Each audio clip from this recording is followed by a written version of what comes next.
வாழ்க வளமுடன். ஓம் நமச்சிவாய. அனைத்து தமிழ் உள்ளங்களுக்கும் வணக்கம். நிகழும் ஸ்ரீ மங்களகரமான குரோதி ஆண்டு ஏப்ரல் மாதம் 14ஆம் தேதி ஞாயிற்றுக்கிழமை அன்று சஷ்டி திதியில் திருவாதிரை நட்சத்திரத்தில் அதிகண்டம் நாமயோகத்தில் தைதுளம் கரணத்தினில் மிதுன ராசியில் சித்தயோகம் கூடிய நன்னாளில் இந்த மகத்தான சித்திரை தமிழ் வருட புத்தாண்டு பிறக்கிறது.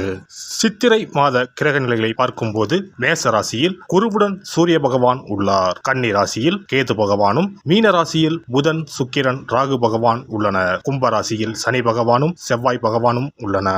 இந்த ஆண்டு சித்திரை மாதத்திலேயே குரு பகவான் 12 ஆண்டுகளுக்கு பிறகு ரிஷபராசிக்கு இடப்பெயர்ச்சி ஆகிறார். 30 ஆண்டுகளுக்கு பிறகு சனி பகவான் மீனராசி சென்று ராகுவுடன் இணைய போகிறார். பிறக்கப் போகும் குரோதி தமிழ் புத்தாண்டில் 2 கிரக உச்சத்தையும் ஒரு நீசபங்க ராஜயோக கிரகத்தையும் தன்னுடைய கோச்சாரமாக கொண்டுள்ளது. சூரியன் குரு இணைவு மிகுந்த நன்மை தரும். ஆனால் ராகு, உச்ச சுக்கிரன், புதன் சேர்க்கை கொஞ்சம் திகிலாக உள்ளது. அதேபோல் சனி செவ்வாய் சேர்க்கையும் நன்மை தருவதாக இல்லை. எனவே இந்த வருடம் நன்மை எவ்வளவு அதிகம் உள்ளதோ அதே அளவு கெடுதலும் உள்ளது. எனவே அவரவர் குடும்ப பெண்களையும், இளைஞர்களையும், குழந்தைகளையும் நீங்கள்தான் பத்திரமாக பார்த்துக் கொள்ள வேண்டும்.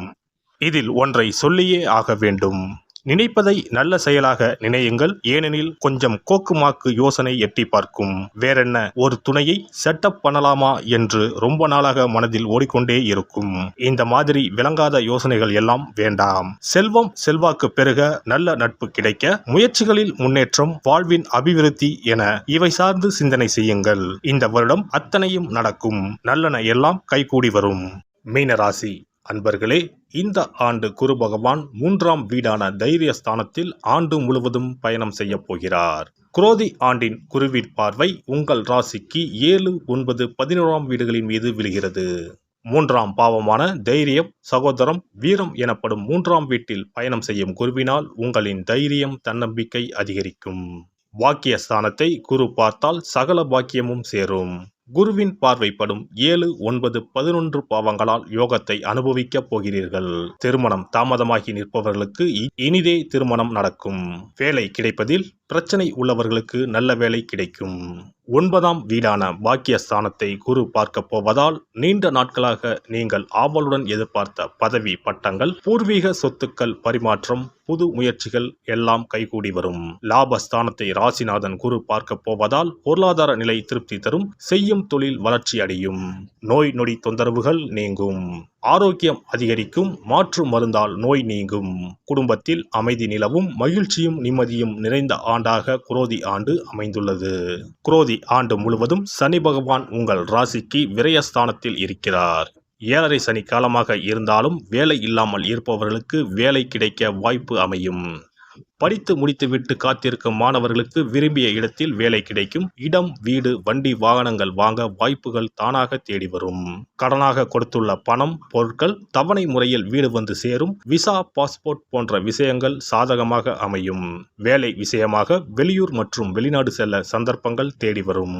விரய சனி காலம் என்பதால் திடீர் செலவுகள் அதிகரிக்கும். பணத்தினை முதலீடுகளாக சேகரித்து வைப்பது நல்லது. குரோதி ஆண்டு முழுவதும் ஜென்ம ராசியில் ராகு பகவான் பயணம் செய்வார். ஜென்ம ராகு களத்திரஸ்தான கேது உங்களுக்கு யோகங்களை தரப்போகிறார். களத்திரஸ்தானத்தில் உள்ள கேதுவை குரு பகவான் பார்வையிடுவதால் கோடீஸ்வர யோகம் தேடி வரப்போகிறது.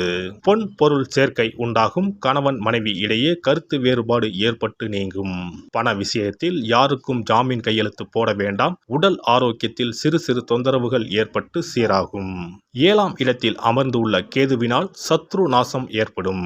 எதிரிகள் காணாமல் போவார்கள். புதிய நபர்களை நம்பி எந்த விஷயத்திலும் இறங்க வேண்டாம். பெண்கள் சம்பந்தப்பட்ட விவகாரங்களில் கூடுதல் எச்சரிக்கையுடன் இருப்பது நல்லது. குரு பகவானை பார்வையிட போகும் கேது ஆன்மீக பயணத்தை ஏற்படுத்துவார். தொழில் வியாபாரத்தில் லாபம் அதிகரிக்கும். வேலை செய்யும் இடத்தில் மதிப்பு மரியாதையும் கிடைக்கும். குரோதி ஆண்டில் மீன ராசியில் பிறந்தவர்களுக்கு கோடீஸ்வர யோகம் தேடி வரப்போகிறது. சனி செவ்வாய் சேர்க்கைக்கு ஞாயிற்றுக்கிழமை அன்று தங்கரளி பூமாலை, ஆரஞ்சு பழம் இவற்றோடு அகல் விளக்கில் மஞ்சள் துணியில் 21 மிளகை மூட்டை கட்டி நெய் ஊற்றி மஞ்சள் திரி போட்டு பைரவருக்கு தீபம் ஏற்றி வழிபடவும். சிறப்பு பரிகாரம். செவ்வாய் தோஷம் நீங்க செய்ய வேண்டிய பரிகாரங்கள் என்னென்ன? வழிபட வேண்டிய தெய்வம் யார் என்பதனை பற்றி காண்போம். நவ கிரகங்களில் சூரியனுக்கு அடுத்தபடியாக செயல் ஆற்றல் உள்ள கிரகம் செவ்வாய். ஆளுமை திறன், ஆற்றல், வீரம், அதிகாரம் செய்தல், வளைந்து கொடுக்காத தன்மை, தர்மம், நீதி, நேர்மை, நியாயம் போன்ற அம்சங்கள் கொண்ட கிரகம் செவ்வாய். செவ்வாய் பலமாக இருந்து நல்ல ஆதிபத்தியம் பெற்று அவரது தசை நடக்குமானால் சகோதர சகோதரிகள் மூலம் பெரும் அனுகூலம் ஏற்படும். பெரிய பதவிகளில் உள்ளவர்கள், தொழில் அதிபர்களின் தொடர்பு கிடைத்து அதன் மூலம் முன்னேற்றம் உண்டாகும். பலமற்ற ஆதிபத்தியம் பெற்று தசை நடக்குமானால் கீழே விழுவதும் அடிபடவும் நேரிடும். வாகன விபத்துக்களை சந்திக்க நேரிடும். இரத்த காயங்கள், வெட்டுக்காயங்கள், இரத்த சம்பந்தமான நோய், சித்தப்பிரமை, தலையில் அடிபடுதல் போன்றவற்றை ஏற்படுத்துவார் செவ்வாய் பகவான். வீண் வழக்குகள், சண்டை சச்சரவுகள், மறைமுக நேர்முக எதிரிகள், பொருள் களவு போகுதல், செய்தொழில் வியாபாரத்தில் திடீரென்று பெருத்த நஷ்டம், அரசாங்க கெடுபிடி, பதவி இறக்கம், மறைந்து வாழும் சூழ்நிலை என்று பலவகை இன்னல்களை உருவாக்குவார். செவ்வாய் முதலான தோஷங்கள் அனைத்தும் நீங்க அவரின் அருளை முழுவதும் பெற செவ்வாய்க்குரிய அதிதேவதையான முருகனை வழிபடுவதும், கோதுமை ரொட்டி, வெள்ளை எள் கலந்த இனிப்பு பலகாரங்கள், துவரை போன்றவற்றை ஏழைகளுக்கு தானம் கொடுப்பதும் நல்லது. செவ்வாய் கிழமைகளில் விரதம் இருந்து செவ்வாய் பகவானுக்கு விளக்கேற்றுவது, சஷ்டி விரதம், கிருத்திகை விரதம் மேற்கொள்வது, தினமும் கந்த சஷ்டி கவசம் படிப்பது நல்லது. மேலும் செவ்வாய்க்குரிய கல்லான பவளக்கல்லை மோதிரத்தில் பதித்து அணிவது, சிவப்பு நிற ஆடையை அணிந்து கொள்வது, செப்பு பாத்திரங்களை உபயோகிப்பது போன்றவற்றால் செவ்வாயால் உண்டாகக்கூடிய தோஷங்கள் குறையும். செவ்வாய் பகவானுக்கு செய்யும் பரிகாரங்கள் அனைத்தும் முருகனுக்கு உகந்தது என்பதால் முருகனின் திருவருளும் கிட்டும். திருமண வாழ்க்கையில் செவ்வாய் பகவானுக்கு முக்கிய பங்கு உண்டு. திருமணத்துக்கு வரன் பார்க்கும்போது பிள்ளைக்கோ அல்லது பெண்ணுக்கோ செவ்வாய் தோஷம் இருக்கிறதா என்றுதான் முதலில் கேட்பார்கள். அந்த அளவுக்கு செவ்வாய் தோஷம் மிகவும் முக்கியமானதாக பார்க்கப்படுகிறது. ஒருவரின் ஜனன ஜாதகத்தில் லக்னம், சந்திரன், சுக்கிரன் ஆகியோருக்கும் செவ்வாய் இருக்கும் இடத்துக்கும் உள்ள தொடர்பை கொண்டுதான் செவ்வாய் தோஷம் ஒருவரின் ஜாதகத்தில் எந்த அளவுக்கு வலிமையாக இருக்கிறது என்பதை கணிக்க முடியும். செவ்வாய் தோஷம் இருக்கிறது என்றால் நம்பிக்கையோடு மிக எளிய பரிகாரங்களை செய்வதன் மூலம் தோஷ நிவர்த்தி பெறலாம். செவ்வாய் தோஷம் என்பது திருமண தடையை ஏற்படுத்துவது மட்டுமல்லாமல் மேலும் பல இடையூறுகளையும் ஏற்படுத்தும். எனவே செவ்வாய் பகவானை செவ்வாய் தோறும் செவ்வாய் ஹோரையில் வழிபடுவதும், செவ்வாய்க்குரிய கடவுளான முருகப்பெருமானை 9 நெய் தீபம் ஏற்றி வழிபடுவதும் செவ்வாய் தோஷத்தினால் ஏற்படக்கூடிய அசுப பலன்களின் தாக்கத்தை பெரிதும் குறைக்கும் என்பது ஐதீகம். செவ்வாய் தோஷம் ஒருவருக்கு இருந்து ஒருவருக்கு இல்லை என்றால் திருமணம் செய்யக்கூடாது என்பது சாஸ்திரம். இருவருக்கும் இந்த தோஷம் இருந்தால் திருமணம் செய்து வைக்கலாம் என்று சிலர் சொல்வார்கள்.